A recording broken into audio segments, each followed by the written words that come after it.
Hey, Mario Rodriguez here, and you're watching the review Sanctum, where everything and anything may be reviewed. Today I'm going to be talking about this horror movie I saw in theaters not too long ago that I really wanted to talk about. No, not that one, not that one. This one, Happy Death Day. And normally I do go real deep into spoilers. I'm going to put a spoiler warning just in case I spoil, stuff. But I am not going to reveal who the killer is. This is one of those, like, slasher mystery whodunits where it's like the whole thing is about who is that person? Who is under that mask? Who is this person and why does this person want to kill the protagonist, I'm not going to spoil that. It's something that gets revealed to the end of the movie, and this movie's still maybe like about 3 or 4 weeks old. It's still very new in the theaters, so yeah, I'm not going to spoil that part. I am going to say there was one person that kind of sort of thought it was going to be, but no, someone else. It was someone else. I never guessed it. Like, I guess it makes sense in the end, but I just never would have guessed it. But anyways, guys, what can I say? The movie starts out with this girl named Tree, which, I don't know, I guess it could be short for Triana. Like, the whole movie was like Tree, such a weird name. And even her dad called her Tree, so I guess it is Tree, T-R-I, or T-R-I-E, I don't know. But anyways, she wakes up in the dorm room, totally wasted, like some big frat party the night before. She's all wasted, she's like half dressed, she has, horrible headache and stuff, hungover, and this guy named Carter was, I guess, this like unpopular nerdy guy. I don't know, he looked normal to me, but he's like the unpopular guy, real low in the social food chain, and he was nice enough to, I guess, take her from the party when she was passed out or whatever, and leave her in his room so that she'd be safe overnight, people don't take advantage of her or whatever. So, she gets up, doesn't know who he is, doesn't really care, and like you see her life, she's basically like a total bitch. So she hangs out with all kinds of bitchy people. Her sister's bitchy. Her roommate, well, she's kind of bitchy to her roommate. She hangs out with these, like, the social circle of very, like I don't know if you want to say snobby, but very, like, full of themselves, stuck-up bitches. She has an affair with her teacher, her married teacher, and it's like some kind of medical school or something. So he's like a doctor, teacher, or whatever, but she's still, like, sleeping around with him and stuff, like, while the wife is like not knowing, or he's suspicious of it or something like that. I don't know. So basically speaking, she does live like a very fucked up life, and she's very bitchy, and she's very like unlikable, and I'm all like, well, why should I care about this character? She looks like she deserves to get killed. And there's also this random dude that I guess went out with her like once or something, and she never talked to him again. Now he wants to go out with her again. He looks kind of, suspicious too, and she just basically blows him off, and it's like, dude, if this guy's kind of creepy, you don't, like, make him even more pissed at you, So anyways, what can I say? She, is totally bitchy, unlikable, whatever, and she has her party and stuff, and then when she comes home to this, like, very creepy, I guess, street passageway or whatever you want, or like a tunnel, I don't know. Yeah, I think it was like a tunnel or something, and like the underpass tunnel or whatever that's called. And yeah, she finds a creepy little birthday toy with a birthday song, because yeah, it is her birthday. Like, whoever this person is knows her birthday. And yeah, a mysterious guy with like a kid face mask, because apparently the school mascot of, like, I think the football team is this baby or something. So other people are wearing like the baby mask and stuff to represent and whatever. And yeah, this guy stabs her and she dies. And then she suddenly wakes up again and she realizes that it's that very same day. It's her birthday all over again. So yeah, Carter's still there, and she notices things going on around her, and she's basically repeating the day. And she still gets killed by this guy again and stuff like that. So yeah, like the trailer, she kind of get the idea. It's basically like Groundhog Day mixed with a slasher film. And yeah, like, this guy, this mysterious killer, is like he's always there no matter where Tree is. So Tree tries to do all these different deeds in her life. She's also trying to figure out who the killer is. Like, Carter says, like, yo, you got unlimited lives. You can just find out who your killer is. So she tries to, like, narrow down the suspects of who could be, like after, like the social bitches, or the guy at work, or that crazy guy that wanted to go out with her again, like, all that stuff. But, like no matter where she is, this guy is always there, and always, like, stabs her, beats her with a baseball bat, or kills her so many different ways. And it's like, well, who the fuck is this guy? And how does this guy know where Tree is, no matter where Tree is, And that's the thing. So, yeah, it's a pretty good movie. And, you do find out more about her. You find out more about, like,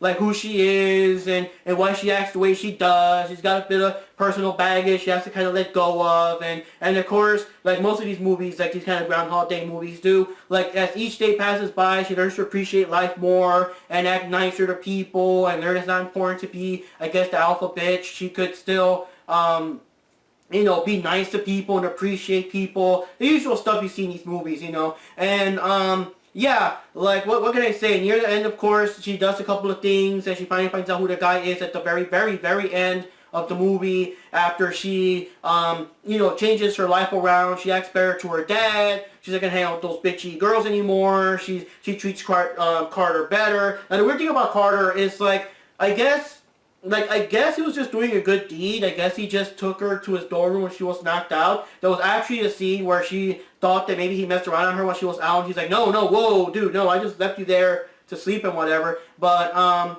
the weird thing is, I guess he was just doing it for a good deed. I don't know if he was necessarily doing it because he was expecting to go out with her. Because honestly speaking, besides her being, I guess, hot or whatever, I don't really see any reason in the beginning of the movie why you would want a girl like that. She was like so horrible and rude and bitchy to everyone, so I don't really see the attraction there. I mean, yeah, later we do find out that she actually does have a heart, but in the beginning of the movie, I mean, wow, who would want that? But what else can I say about the movie? We also see later there's like this mass murderer, this, like, I guess female serial killer that goes after girls or whatever, and he was in the movie, and there's a mystery, you know. Like, I guess he escapes that same day, so he could be the guy killing her or whatever. But the question is, I was thinking about, well, that doesn't make sense, though, because how does this guy even know that's Tree's birthday? But in the end, it does make sense. It all kind of makes sense and everything. What else can I say about the movie? The movies, I mean, it was entertaining. It was entertaining because just seeing how the day keeps repeating and how she tries to convince other people what's going on, and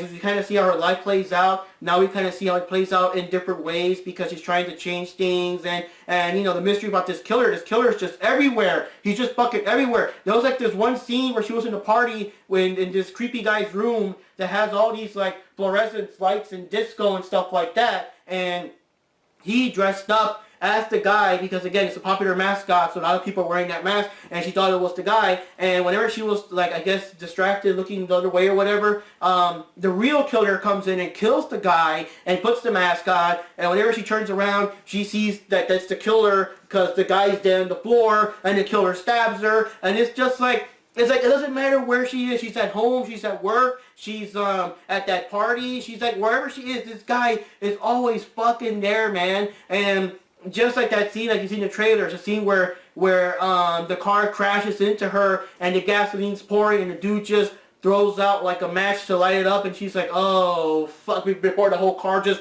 blows up and everything. There's another thing too, is that every time she dies and stuff, like her body, I guess, takes the damage, and it's weird because she's alive again, but it kind of retains the damage. So like when she was in the hospital, in the x-ray, she still had like weird stab wounds and stuff from all the different times, all the different ways she was stabbed and stuff. One time she woke up and she just fucking passed out from all these like past injuries. There's a time where she was hung and everything, and the next day when she wakes up, she's like crack, snap, you know, trying to get her neck back. So she retains the injuries of each passing day, which kind of gives the movie a bit of a, because that's the thing though. All these other movies like Groundhog Day and other examples, like I'm not really sure. They never really explain what causes this weird time skipping, this time repeat, time loop, or whatever you want to call it. But like you can just do it as many times as you can. Like Bill Murray was literally killing himself so many different ways with zero consequences, and it was like until he did the right thing, that's when like time finally started moving forward. But in Tree's case, she doesn't have unlimited time. Like every time she wakes up, her body is still taking more and more injuries. And the doctor guy was even saying like, I don't know how to say this, but wow, like you should be dead and stuff like that. So she had a limited amount of time, and she gets weaker every time she comes back. So there's more urgency here. It's not really unlimited lives. Because one of these times she's gonna die and just plain not wake up anymore. She's gonna get so severe. So that does add a layer of urgency. Like I said, it's not unlimited. She has to solve this mystery now before she doesn't come back, and that's kind of interesting. So what can I say? It was a good movie. I was entertained. Maybe it's not really your thing. The movie, for people that worry about gore, is not really that gory. There's a lot of like stylized camera angles and stuff. You can tell she's getting stabbed, but you don't really see her, you know, getting like super violently, viciously stabbed with blood splashing everywhere and gore. Like it's not like that. The movie is more about the mystery of why the day keeps skipping and stuff. Like I guess like the whole Twilight Zone effect about like why is the day repeating, and also the mystery of who is this person behind the mask. How does this person know it's her birthday? And why is this person after her? Why are you trying to kill her? What the hell, you know? So, what can I say? Pretty good movie. Entertaining. I don't know what to say because, like, as a slasher movie, there might be other way better slasher films that are, like, you know, hardcore slasher films. So I don't know how that rates compared to Scream and Friday the 13th and stuff like that. But, it was entertaining. It was just different. It was a different thing. It was Groundhog Day meets Scream, kind of, sort of. It was like a different thing. So I particularly enjoyed it. I don't know what you guys think. You guys can drop your comments below. And I won't say who the killer is, but you guys are free to talk about it, like below, like who the killer was and who you guys thought it was and who it wasn't and all that kind of stuff. Like how surprised were you guys, or did you guys maybe see something? Like, you know how it is when you see the movie the second time. You might pick up some details. You might see, oh, you know. But the first time viewing, I had no idea who it was. So if you guys already, like, have thoughts or theories, like I don't know, the way that person looked at tree, you know, that kind of thing, leave your comments below. Anyways, guys, Mark Rodriguez here. See you next time for another movie or so. Yes, I did see the movie that was mentioned earlier. And I'm probably not the best person to review it because I'm not really an expert on the character names. I was kind of invited to go to the movie. It's a free movie. I'm not going to complain. But if you guys want me to review it, yeah, leave your comments below. And I'll do my very best to try to review it because, again, I don't know much of the character names and stories. But anyways, guys, see you next time for the review sanctum where everything and anything may be reviewed.